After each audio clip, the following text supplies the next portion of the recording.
मग हे राज्य, हे राष्ट्र जर सधन व्हावं असं वाटत असेल, तर समृद्ध व्हावं असं वाटत असेल, तर आम्ही काहीतरी देणं लागतो. या राष्ट्राला आमचं काहीतरी देणं आहे. मगाशी आपण एक खूप सुंदर वाक्य बोललात की देण्याचा वाटा आमचाही असावा, हा विचार आमच्या मनात कुठे आढळत नाही. आणि ते अगदी खरं आहे. तुम्ही तर रोज त्या क्षेत्रामध्ये काम करतायत. कोण जीएसटी चुकवतंय, कोण काय करतंय, हजारो प्रकरणं तुमच्याकडे येत असतील. देण्याच्या बाबतीत आम्ही स्वयं प्रेरित नाही होत आणि ती प्रेरणा येणाऱ्या पिढीसमोर आम्हाला ठेवता येईल का? मला वाटतं या अनुषंगाने विचार करावा.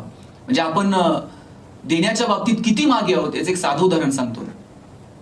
एक 3 साधू होते आणि रस्त्यानं जाताना त्यांना एक सोन्याचा हंडा सापडला होता. आणि हा सोन्याचा हंडा सापडल्यानंतर त्यांच्या मनात विचार आला की अरे हे जे सगळं सापडलंय हे भगवंताच्या कृपेने सापडलंय, हे काय फक्त आपल्या एकट्याचं नाहीये, हे यातलं काहीतरी आपण इतरांना दिलं पाहिजे. मग त्यातला एक जरा भाविक होता. तो म्हटला देवाच्याच कृपेने सापडलंय तर मग यातला थोडा भाग आपण देवाला देऊ. बरं किती द्यायचं, काय द्यायचं, आता जसे नियम आहेत तसे त्या काळी नव्हते. म्हटले मग यातलं नेमकं द्यायचं किती देवाला? एक जण म्हटलं एक काम करू, आपण एक असं छोटं वर्तुळ आखायचं छोटं. आपल्याला जे सोनं सापडलंय ते असं वरती फेकायचं म्हणले. आणि ह्या छोट्या वर्तुळामध्ये जेवढं पडल तेवढं म्हणले देवाचं आणि बाहेर पडल तेवढं म्हणले आपलं. दुसरा म्हणला काय स्वार्थी माणूस आहे तू, हे असलं छोटं बितळ असलं वर्तुळ नाही म्हणला, अख्ख्या गावाला वर्तुळ आखायचं म्हटलं. म्हणलं काय मोठ्या मनाचा माणूस आहे. म्हणलं लक्षात घ्या, मोठं वर्तुळ आखायचं, सोनं वर फेकायचं, वर्तुळात पडल तेवढं आपलं आणि वर्तुळाच्या बाहेर पडल तेवढं देवाला द्यायचं म्हटलं. तिसरा म्हटला तुम्ही दोघं म्हणले काय स्वार्थी माणसं आहे, हे असलं वर्तुळ बिरतुळ नाही आखायचं म्हटलं, द्यायचंच आहे ना, मोठ्या मनाने द्यायचं. सोनं वर फेकायचं म्हणले, देव कुठं असतो वर, जेवढं वर राहील तेवढं देवाचं आणि जेवढं खाली पडेल तेवढं आपलं. म्हणजे देण्याच्या बाबतीमध्ये आम्ही इतके मागे आहोत की आम्हाला आमच्या कर्तव्यांची जाणीव आहे, पण देशासाठी आम्ही काहीतरी द्यावं, आमचाही काहीतरी वाटा असावा ही भावना मात्र आमच्या मनात नाही. पण शिवाजी महाराज मात्र त्यांचं जर सगळं प्रशासन, ती प्रशासकीय व्यवस्था तुम्ही पाहिली तर शिवाजी राजे देतानाही त्यांचा हात सडळ आहे आणि घेताना सुद्धा मोजून मापून तोलून सगळं नियोजन आपल्याला शिवाजी राजांचं पाहायला मिळतं. इकडं ठाणे, पनवेल या भागामध्ये जी मिठागरं होती, या मिठागरांमध्ये तयार होणारं मीठ हे स्थानिक मिठागरांना प्रोत्साहन मिळावं याच्यासाठी शिवाजीराजे काय क्लुप्त्या लढवतात. एक काळ असा होता की पोर्तुगीजांच्या आधिपत्याखाली असणाऱ्या मिठागरांमधून आपले व्यापारी मीठ मागत होते. मग शिवाजीराजांनी त्या मिठावरती एवढा कर लादायला सुरुवात केली की जेणेकरून स्थानिक मिठागरातली जी उत्पादक आहेत, जे उत्पादन करणारे आहेत, त्यांना योग्य व्यवसाय मिळावा. शिवाजी महाराज सुरतेची लूट करून आल्यानंतर तिथल्या व्यापाऱ्यांना सांगतात तुम्ही पुण्यात या. पुण्यात घेऊन आले तिथून कितीतरी व्यापाऱ्यांना आणि सांगितलं तुम्ही इथं बाजारपेठ वसवा. उद्योग, व्यापार, व्यवसाय वाढला पाहिजे, व्यवसायाच्या दृष्टीनं बाजारपेठेला चालना मिळाली पाहिजे, या दृष्टीनं शिवाजी महाराजांनी पावलं उचललेली आपल्याला पाहायला मिळतात. मग शिवाजी महाराजांची ही व्यावसायिक दृष्टी आपण येणाऱ्या पिढीला सांगणार आहोत का? की बाबांनो, राजांना त्या काळात कळालं होतं की व्यवसाय समृद्ध असला पाहिजे, बाजारपेठा मजबूत असल्या पाहिजेत. आजही आम्हाला का कळत नाही की आमची बाजारपेठ मजबूत असावी? आजही आम्हाला का कळत नाही की ज्याची बाजारपेठ मजबूत ती राष्ट्र समृद्ध आहेत? आज भारताची 130 कोटी लोकसंख्या आणि सगळं जग भारताकडे व्यापाराच्या, व्यवसायाच्या, बाजारपेठेच्या दृष्टिकोनातून बघताय. सहजासहजी भारताला कोणी डिवचायचा प्रयत्न करत नाही. जगातली सगळ्यात मोठी बाजारपेठ आहे भारत. मग आपल्या बाजारपेठा मजबूत असाव्यात या दृष्टीनं शिवाजीराजे त्या काळात विचार करतात. आम्ही आजही तो का करू शकलो नाही? नवनवीन तंत्रज्ञान आम्ही का स्वीकारू शकलो नाही? शिवाजीराजांचं सगळ्यात म्हणजे वेगळे पण मला काय जाणवतं माहितीये का? राजे नाविन्य स्वीकारतात आणि दुर्दैवानं भारतातल्या सगळ्या इथून मागच्या इतिहासात जर आपण डोकावलं तर आपल्या लक्षात येतं की नाविन्य स्वीकारत होतो आम्ही, पण नाविन्य शोधायवरती मात्र आम्ही भर दिलेला नाहीये. म्हणजे भारतातला राजा होता पोरस. पोरसवरती ज्यावेळेस अलेक्झांडर चालून आला, झेलम नदी आहे, पोरसच्या स्वप्नातही नव्हतं की रात्रीतून अलेक्झांडर झेलम ओलांडून इकडे पलीकडे येऊ शकेल. आणि तो आला आणि आल्यानंतर जे युद्ध झालं, आपले आतापर्यंतचे राजे हत्तीवरती बसून लढत होते. आमची पहिली फळी हत्तींची असायची. शत्रूच्या सैन्याची फळी जर मोडायची असेल तर हत्तींनी टक्कर द्यायची. अरे हत्ती हा युद्धाच्या कामात फार चपळ नाहीये, घोडा त्या मानानं प्रचंड चपळ आहे. हत्तीला वळायचं म्हणलं तर 10 मिनिटं विचार करावा लागतोय. वळता वळता त्याच्याच पायाखाली आपलंच 2-5 सैन्य येत आहे.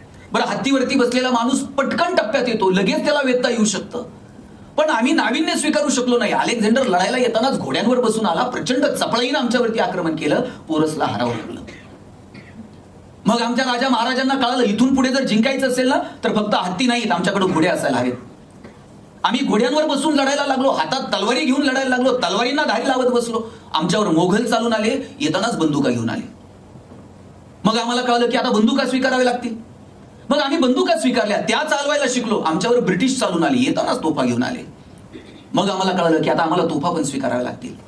आम्ही नाविन्य स्वीकारलं, पण नाविन्य शोधणं याच्यावरती मात्र भर देऊ शकलो नाही. का आम्हाला कळालं नाही की अरे काहीतरी इनोव्हेटिव्ह करावं, का आम्ही काहीतरी वेगळे पण करू शकलो नाही. बरं, भारतातली समृद्धता मी तुम्हाला सांगायला नको. हडप्पा, मोहेंजोदडो जी उत्खननं झाली त्याच्यात आपण ज्या गोष्टी आढळल्या त्यातून भारताच्या संस्कृतीची संपन्नता आपल्याला पाहायला मिळते. आपण प्रगत होतो नाही असं नाही, पण या प्रगतीमध्ये ज्या वेळेस माणूस हा समृद्ध असतो ना त्यावेळेस तो फारसा नाविन्याचा विचार करत नाही. आणि मग या समृद्ध परंपरेमध्ये आम्ही नाविन्य शोधायला कुठेतरी कमी पडलो आणि याचे परिणाम गेले कित्येक वर्ष आम्हाला भोगावे लागले. शिवाजीराजांचं वेगळेपण याच्यासाठी की शिवाजीराजांनी नवनवीन तंत्रज्ञान शोधण्यावरती भर दिला, नवनवीन युद्धनीती आत्मसात करता येईल का याच्यावरती भर दिला, नवनवीन कल्पना आपल्याला आपल्या राज्यामध्ये आजमावता येतील का याच्यावरती शिवाजीराजे भर देतात. आणि म्हणून शिवाजीराजे युगपुरुष ठरले. काय शिवाजीराजांचं वेगळेपण आहे हो? सैन्य भरती करताना त्यांनी कोणत्या गोष्टीला महत्व दिलं? और लिंबू टिंबू पोरं गोळा केली, त्यांच्या हातात समशिरी दिली आणि सांगितलं स्वराज्य निर्माण करावं लागेल. शिवाजीराजांचं वेगळेपण काय माहितीये? शिवाजीराजांच्या अगोदरही शूरवीर होते, नाही असं नाही, पण शिवाजीराजांनी धाडस दाखवलं ना, ते धाडस म्हणजे स्वप्न पाहायचं धाडस दाखवलं. याच्या अगोदर कुणी स्वप्नच पाहायला तयार नव्हतं की अरे आपलं राज्य असू शकतं, आपलं एम्पायर असू शकतं. हे स्वप्न पाहायचं धाडस सुद्धा कुणी करत नव्हतं. शिवाजीराजांनी ते धाडस दाखवलं आणि ते धाडस त्यांच्या ठाई निर्माण केलं ते त्यांच्या आई वडिलांनी. जिजाऊंची भूमिका फार महत्वाची आहे, शहाजीराजांची भूमिका फार महत्वाची आहे.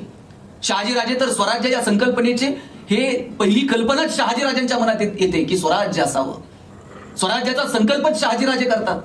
अरे तिकडे निजामशाही बुडली तर मूर्तिजाला गादीवरती बसवलं संगमनेर जवळ नेऊन आणि स्वतः शहाजीराजे राज्यकारभार पाहायला लागले. काय राजकारण आहे शहाजीराजांचं.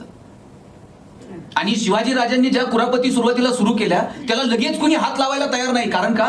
कर्नाटकात शहाजीराजे 10-20 हजाराची फौज देऊन उभे, इकडे शिवाजीराजांना थोडंसं डिवचायला जावं तर तिकडे कर्नाटकात शहाजीराजे धुवा उडवून टाकतील याची जाणीव या सगळ्या शहांना होती.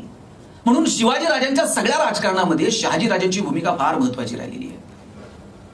आणि त्याही पुढे जाऊन शिवाजीराजांच्या मनात स्वराज्याची संकल्पना निर्माण करणं, त्यांना ते स्वप्न दाखवणं, त्यांच्यामध्ये ते धाडस निर्माण करणं यात भूमिका राहिली आहे ती जिजाऊंची. आपल्या मुलाच्या जडणघडणीमध्ये आई वडिलांचा काय वाटा असू शकतो ना, हे शिवाजीराजे, शहाजीराजे आणि जिजाऊंकडे पाहून आपण शिकायला हवं. अफजल खानाला भेटायला निघाले शिवाजीराजे. अफजल खानाला भेटायला निघाल्यानंतर शिवाजीराजांच्या चेहऱ्यावर थोडीशी अस्वस्थता दिसते. जिजाऊ सांगतात, शिवाजीराजे अस्वस्थ होऊ नका, तुमचं जर काही बरं वाईट झालं ना तर मी संभाजीला गादीवरती बसवेल आणि स्वतः राज्यकारभार पाहिजे. काय म्हणायचं त्या आईच्या काळ झाला.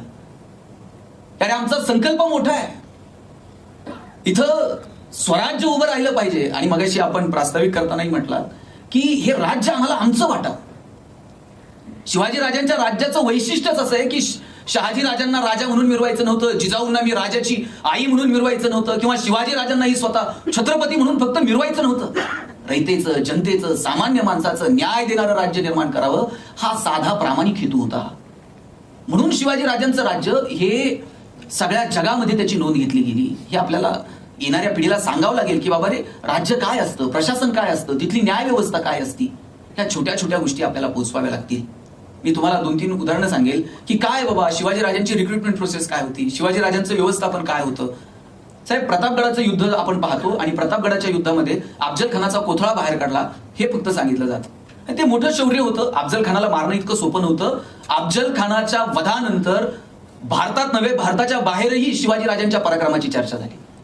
मी ज्या नगर तालुक्यात पारगाव नावाचं माझं छोटंसं गाव आहे, माझ्या गावामध्ये 1624 मध्ये भातोडी पारगावची लढाई झाली. गनिमी कावा ही युद्धनीतीचा श्री गणेशाच त्या माझ्या गावातल्या लढाईतनं झाला. म्हणजे एकीकडे निजाम होते, एकीकडे आदिलशहा आणि मोघल एकत्र होते. आदिलशहा आणि मोघल यांनी एकत्र येऊन निजामशाही संपवायचं ठरवलं. निजामशाहीचा वजीर होता मलिक अंबर आणि त्याच वेळेला निजामशाही मलिक अंबरचं वय झालं 80 वर्ष वय होतं. निजामशाहीचं नेतृत्व तरण्याबाण शहाजीराजांनी केलं आणि एवढ्या मोठ्या सैन्याच्या विरोधात लढायचं कसं, शहाजीराजांनी रात्रीतून तलाव फोडून दिला आणि त्यात सैन्य वाहून गेलं. ही गनिमी कावा ही युद्धनीती, इथून प्रारंभ आहे या युद्धनीतीचा. आणि त्या लढाईनंतर सगळीकडे नाव झालं उत्तरेत शहाजहान आणि दक्षिणेत शहाजी. म्हणजे शहाजीराजांच्या सगळ्या कारकिर्दीला कलाटणी देणारी जशी पारगाव भातुडीची लढाई ना, तशी शिवाजीराजांच्या कारकिर्दीला कलाटणी देणारी लढाई जर कोणती असेल तर प्रतापगडाचं युद्ध आहे. या प्रतापगडाच्या युद्धामध्ये अफजल खानाला मारलं हे लोकांपर्यंत पोहोचलं, पण त्याच्या पाठीमागे काय कल्पना आहे, त्याच्या पाठीमागे काय युक्ती आहे, काय प्लॅनिंग आहे. प्लॅनिंग म्हणजे काय? आपल्याकडे मॅनेजमेंटमध्ये प्लॅनिंगची व्याख्या थिंक बिफोर ऍक्ट. कोणतीही कृती करायच्या अगोदर केलेला विचार म्हणजे किंवा proper utilisation of the resources. तुमच्याकडे जे रिसोर्सेस आहेत ते तुम्हाला प्रॉपर वेनं युटिलाइज करता आले पाहिजेत, याला आपण प्लॅनिंग म्हणतो. शिवाजी राजांकडे जे जे रिसोर्सेस आहेत ते प्रॉपर वेनं युटिलाइज केलेत आणि अफजल खानाला प्रतापगडाच्या पायथ्यालाच घेऊन येणं हाच फार मोठं नियोजन होतं. फार मोठं नियोजन आहे. समोरासमोर जर युद्ध लढलं असतो तर अफजल खानाच्या सोबत लढणं आणि एवढ्या मोठ्या सैन्याचा प्रतिकार करणं सोपं होतं? अगदीच सोपं नव्हतं. मगाशी आपण पानिपतच्या युद्धाचा लढाईचा उल्लेख केला. अब्दालीच्या समोरासमोर लढावं लागलो आणि समोरासमोर लढत असताना आमच्या बरोबर फक्त सैन्य नव्हतं, एवढ्या सगळ्यांना घेऊन आम्ही पानिपतला गेलो होतो. बरं, तिथं थंडीच्या त्या सगळ्या दिवसांमध्ये अब्दालीच्या सैन्याचे जे कपडे होते ते त्या निसर्गाशी जुळून घेणारे होते.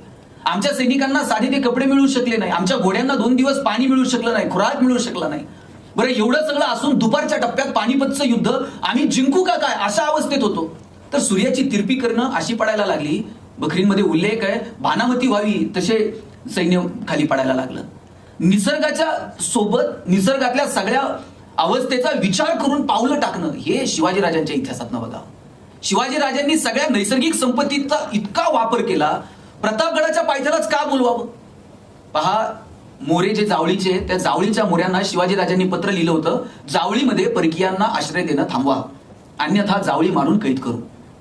मोऱ्यांनी उलट पत्र लिहिलं, याल जावली तर जाल गोवली, या वाट बघतोय तुम्ही नावानं राजे आहात, आम्ही जन्मानं राजे आहोत, ही जावळी आमच्या मालकीची आहे, तुम्ही या. तर शिवाजीराजांनी परत पत्र व्यवहार केला नाही. 4 महिने थांबले. 4 महिन्यानंतर जावळीवरती शिवाजीराजांनी आक्रमण केलं.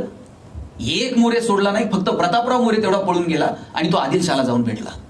जावळी जिंकली. जावळी जिंकल्यानंतर काय झालं असेल?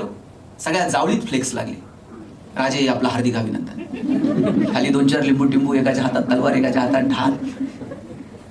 काय केलं काय? जावळी जिंकल्यानंतर कोणती पार्टी झाली नाही, कोणतं काय नाही, सेलिब्रेशन नाही. राजांनी त्या दिवशी सांगितलं, मोरोपंत समोरचा जो बोरप्या डोंगर आहे ना त्याच्यावर एक दुर्ग बांधायला घ्या. पैसे नसतील तर राजधानीवरून पुरविल, परंतु दुर्ग बांधायला घ्या. डोंगराची निवड केली, दुर्ग बांधायला घेतला. 1656च्या पूर्वार्धामध्ये दुर्ग बांधायला सुरुवात केली. 1659च्या पूर्वार्धामध्ये तो बांधून पूर्ण झाला. 1659च्या उत्तरार्धामध्ये अफजल खान स्वराज्यावरती चालून आला आणि त्यावेळेला अफजल खानाच्या एका तुकडीचं नेतृत्व प्रतापराव मोरे करत होता. शिवाजीराजांना ठाऊक होतं हे प्रतापराव मोरे आदिलशहाला जाऊन भेटला, हे काय गप्प बसणार नाही, कधीतरी जावळीवरती चाल करून येईल. आणि जावळी आपल्याला जेवढी माहित नाही ना तेवढी 1000 पटीनं मोऱ्यांना माहित आहे. त्यांच्या पिढ्या जावळीत गेल्यात. अशा वेळेला आपला गनिमी गावात चालणार नाही. अशा वेळेला जर लढायचं असेल तर असा एखादा दुर्ग असला पाहिजे जो फक्त आपल्याला माहित आहे आणि मोऱ्यांना माहित नाही. मोऱ्यांसाठी अनोळखी आणि आपल्यासाठी पूर्णपणे परिचित असा एखादा दुर्ग असावा म्हणून प्रतापगड बांधला आणि त्याच प्रतापगडाच्या पायथ्याला अफजल खानाला बोलून घेतलं.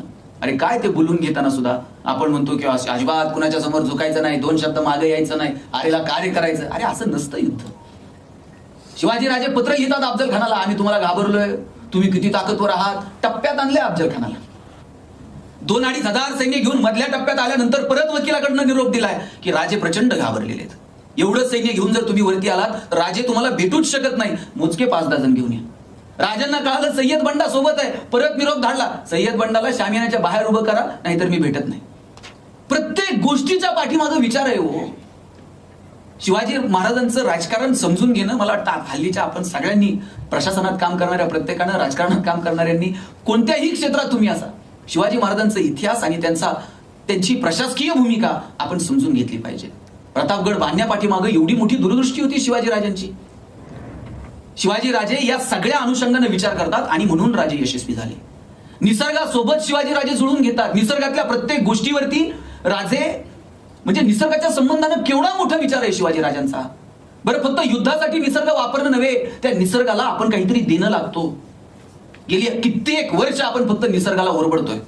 पण शिवाजीराजे सांगतात झाडं लावा. इथं खेड शिवापूरला बाग उभी करायची होती, आमराई उभी करायची होती, तर राजे पत्र लिहितात आमराई करा पण अगोदर पाण्याची सोय करा, लावलेली झाडं टिकली पाहिजेत. फक्त फोटो सेशन करून पेपरला फोटो देण्यापुरती राजांनी झाडं लावली नाहीत, ती टिकली पाहिजे, ती वाढवली पाहिजेत, त्याच्यासाठी पाण्याची सोय करा. हे निर्णय शिवाजीराजे घेतात हो. जहाज बांधणीसाठी जे लाकूड लागत होतं त्यांनी सैनिकांना पत्र लिहिलेली आहेत, त्यांच्या अधिकाऱ्यांना पत्र लिहिलेली आहेत. कोणतं लाकूड तोडायचं हे सुद्धा राजपत्रात सांगतात. आंब्याची झाडं, फणसाची झाडं तोडू नका, वेगळी झाडं वापरा. शेतकऱ्याची जर झाडं तुम्ही तोडणार असाल तर त्यांची परवानगी घ्या, त्यांना त्यांचा मोबदला द्या. काय म्हणावं या राजाला? शेतकऱ्यांना पत्र लिहित, रात्री झोपताना दिवा विझून झोपा.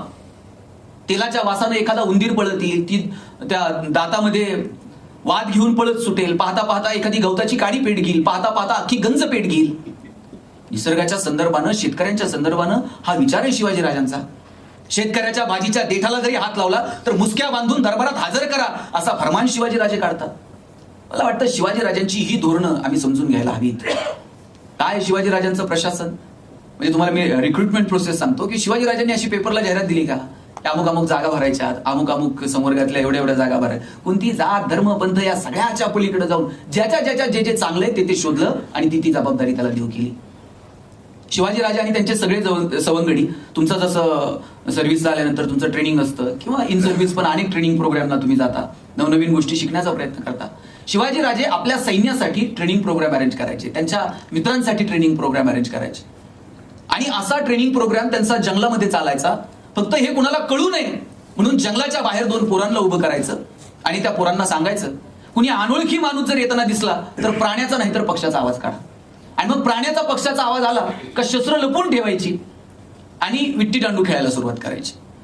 मग जंगलाच्या बाहेर 2 पोरांना उभं केलं. तिकडून बहिर्जी नाईक येतात. बहिर्जी नाईकाला येताना बघितलं आणि बाहेर उभं केलेल्या पोरांनी मोराचा आवाज काढायला सुरुवात केली. मोराचा आवाज आल्याबरोबर सगळ्यांनी शस्त्र लपून ठेवली आणि विट्टी दांडू खेळायला सुरुवात केली.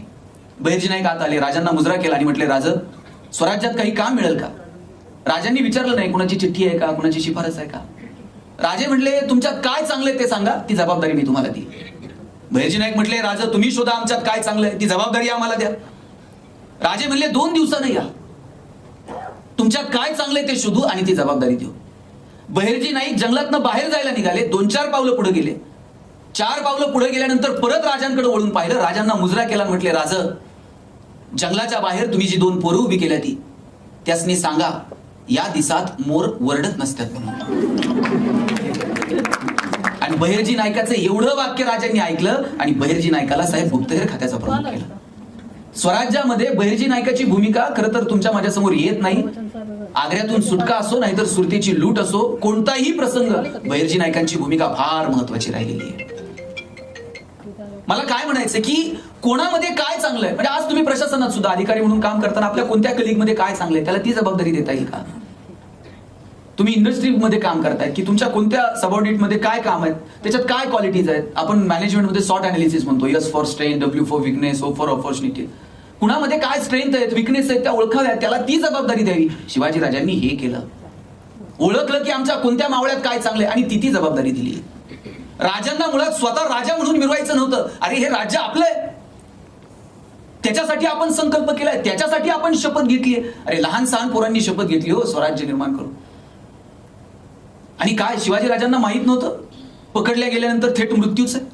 समजा शिवाजीराजे जर हाताला लागले असते, पकडले गेले असते तर काय म्हटले असते राजे? बरं ठीक आहे, पकडलं ना, चांगला वकील देऊ, हायकोर्टात, सुप्रीम कोर्टात लढू, बघू काय होतंय ते.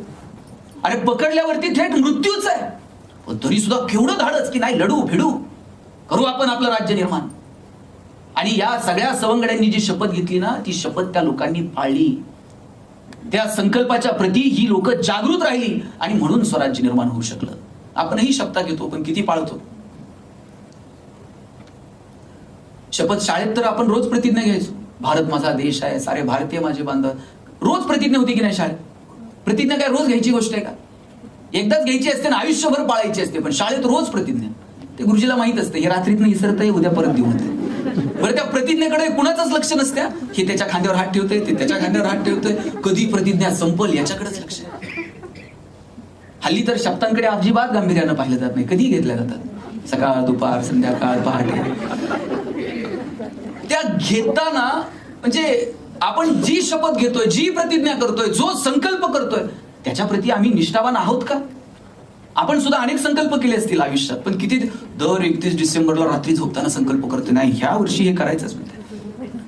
माझा एक मित्र म्हटला, दरवर्षी मी संकल्प करतो. म्हटलं मागच्या वर्षी काय केलं होता? म्हटलं मी ठरवलं होतं 85 किलो वजन आहे ना, 80 किलो पर्यंत आणायचं. म्हटलं मग या वर्षी नवीन संकल्प. म्हटलं काय? आता ठरवलंय 100चं 90 पर्यंत राहिलं. हे संकल्प फक्त डायरीत लिहिण्यापुरते, फेसबुकवरती पोस्ट टाकण्यापुरते आणि स्वतःला वाटेल तिथपर्यंतच त्याचा आनंद आहे. पण त्या संकल्पांच्या प्रती आम्ही जागृत आहोत का? अरे लोक मरायला तयार होती त्या प्रतिज्ञेसाठी, शक्तीसाठी. या सवंगड्यांनी ठरवलं स्वराज्य निर्माण करायचं आणि इतर गोष्टींसाठी कुणाला तरी मारणं हे मी समजू शकतो, पण स्वराज्य निर्माण व्हावं आणि आमचा राजा जगावा याच्यासाठी स्वतःच्या प्राणांची आहुती देणं आणि तेही समोर दिसत असताना, हे वेगळेपण आहे शिवाजी राजांच्या सगळ्या कारकिर्दीचं. पन्हाळ्यावरून निसटायचं होतं. पन्हाळ्यावरून निघाल्यानंतर राजे विशाळगडावरती निघाले आणि राजांना विशाळगडावरती जायला थोडासा वेळ मिळावा म्हणून शिवा नावी, शिवा काशी, नावी समाजातला पोरगा परकीयांच्या गोटात जातो शिवाजी बनून. त्यालाही माहित होतं आपण ओळखले जाऊ आणि ओळखल्यानंतर थेट मृत्यूच आहे, पण आमच्या राजाला थोडा तरी वेळ मिळेल इथून निसटायला. परकीयांच्या गोटात गेला, पकडला गेला, सपासप वार झाले आणि मरताना शिवा काशीत म्हणतो, अरे जगताना शिवा नावी म्हणून जगलो, पण मरताना मात्र शिवाजी महाराज बनून मरतोय. काय म्हणायचं? बाजी प्रभूला ठाऊक नव्हतं आपण मरणार आहोत. राजे तुम्ही गडावर पोहोचायला हवेत. एक शरीरावरती अशी जागा उरली नाही की जिथे जखम नाही. पण अरे जोपर्यंत राजे विशाळगडावरती पोहोचत नाहीत तोपर्यंत आम्हाला मरायचा सुद्धा अधिकार नाही. खिंडीत असा वाघासारखा बाजी प्रभू उभा राहिला आणि ज्या वेळेस कानावरती आवाज आला तोफांचा त्यावेळेस म्हटले आता सुखानं मरतो. राजे सुखरूप पोहोचले. आमचा राजा जगला पाहिजे, आमचं राज्य टिकलं पाहिजे, ही भावना शिवाजी राजे या सगळ्या मावळ्यांमध्ये निर्माण करू शकले. तुम्ही काय राजांची विद्वत्ता, काय राजांची बुद्धिमत्ता, काय राजांचं भावनिक आव्हान, तुम्ही कोणत्याही पैलूचा विचार करा, एवढं सोपं आहे का हो? आज आमच्या घरातली 4 माणसं आमची थोडी पुढे प्रगती व्हायला लागली, म्हणते हिले पुढे चाललंय का, बरं ठीक आहे बघतो. आणि शिवाजी राजे जगले पाहिजेत, आम्ही मरतो, राजा जगला पाहिजे.